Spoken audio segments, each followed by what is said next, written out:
Coming up on this week's Fever Film Room, while Tamika Catchings and Natalie Achonwa wrap up Olympic play in Rio, the rest of the Fever roster is readying for a stretch run back in Indianapolis. Head coach Stephanie White joins the show to tell you how the Fever have stayed sharp during the Olympic break.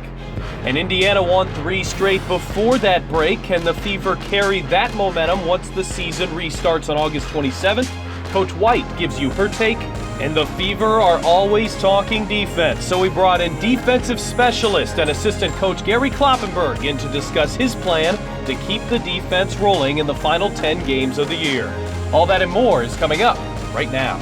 Well, with Olympic competition out in Rio, the Fever have gone nearly a month without playing. They've got about another week to go before their action picks up game-wise on August 27th. With us now, Fever head coach Stephanie White, assistant coach Gary Kloppenburg. Before we get to the Olympic break and all of that, and this game coming up against Washington, let's talk about what's going on in Rio. You guys are lucky enough, talented enough of a team to have 2 players over there. Of course, Tamika Catchings, Natalie Achonwa with Canada. What are your thoughts on those 2 players? Of course, Tamika's going gold medal number 4. That kind of speaks for itself. But what you've seen overseas? Yeah, I think both of them are certainly representing our franchise and their countries and extremely well, competing at the highest level. Unfortunately for Natalie, they're going to be on their way home, and fortunately for Tamika, an opportunity to get a 4th gold medal. So I think just continuing to root from afar and really proud of how they've played and how they've represented our franchise. Coach Klopp, kind of a unique circumstance because you've got a lot of your team here, and then you're watching a couple other players play at a high level and going for Olympic medals. Yeah, I mean, it's a great opportunity for those guys over there. They're playing against a lot of WNBA players, so especially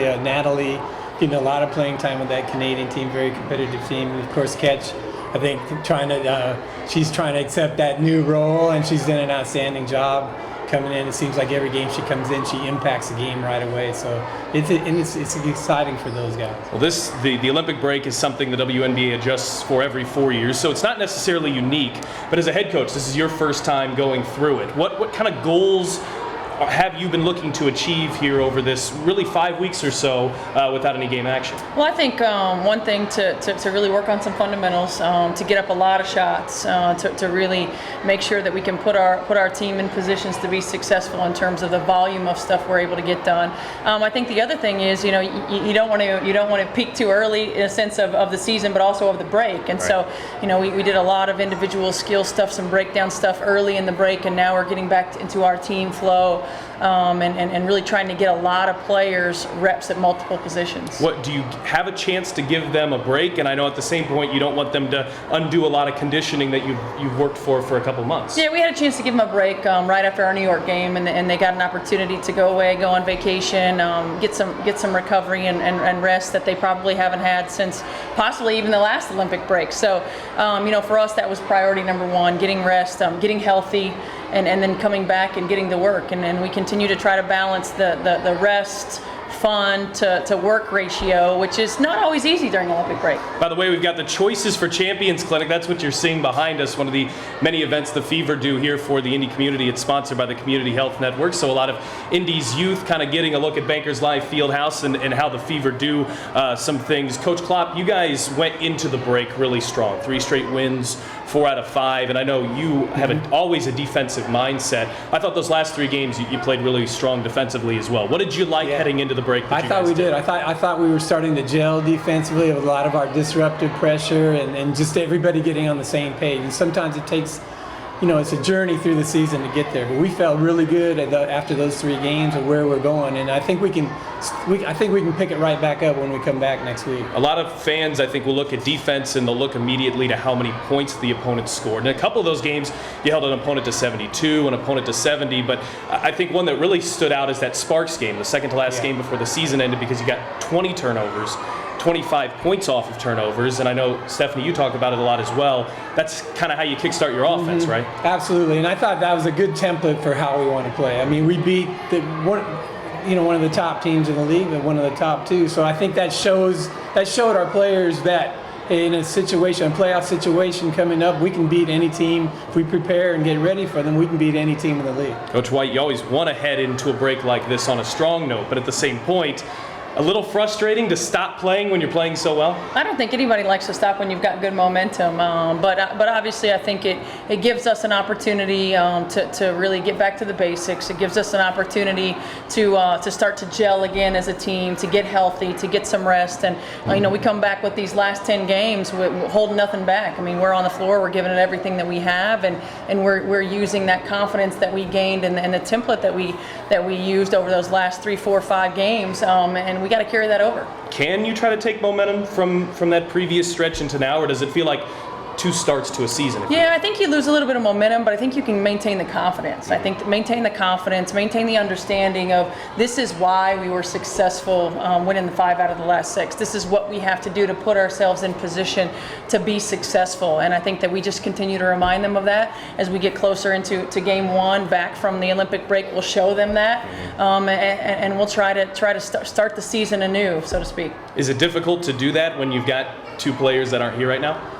It is in a way, but I think once they get back, they get right in, see what we're doing. I don't think because we have so much of our system in that I think it'll take them a day or 2. They'll be right back in the And of flow. course, they're keeping in physical shape And over there. Exactly, So yes. That's not an issue. That August 27th is when you guys pick things up. So still a little bit to go until we get to that point. It'll be Washington. The good news is you pick up a couple of home games right out of this break. It starts with Washington on August 27th. Let's look at them quickly.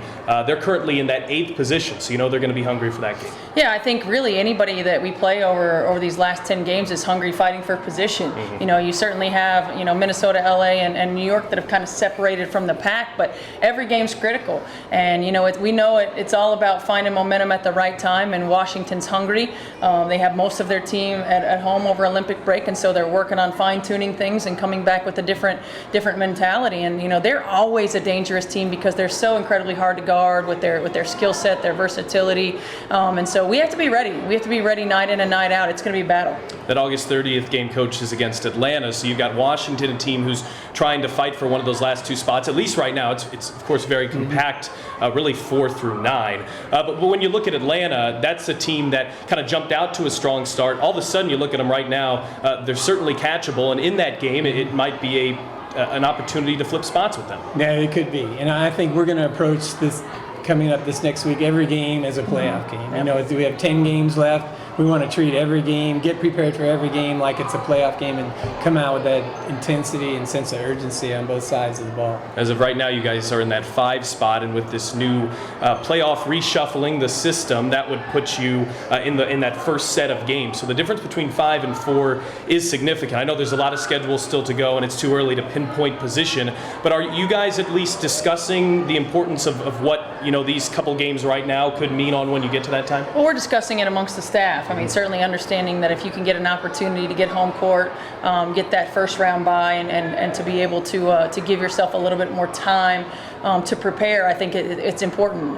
But at the end of the day, we're just fighting to get in the playoffs, and we want to make sure that we give ourselves every opportunity for success in the postseason, and we'll continue to just chip away and not look too far ahead. You guys obviously handled that aspect well last year. You went to the finals. You went to a final game 5.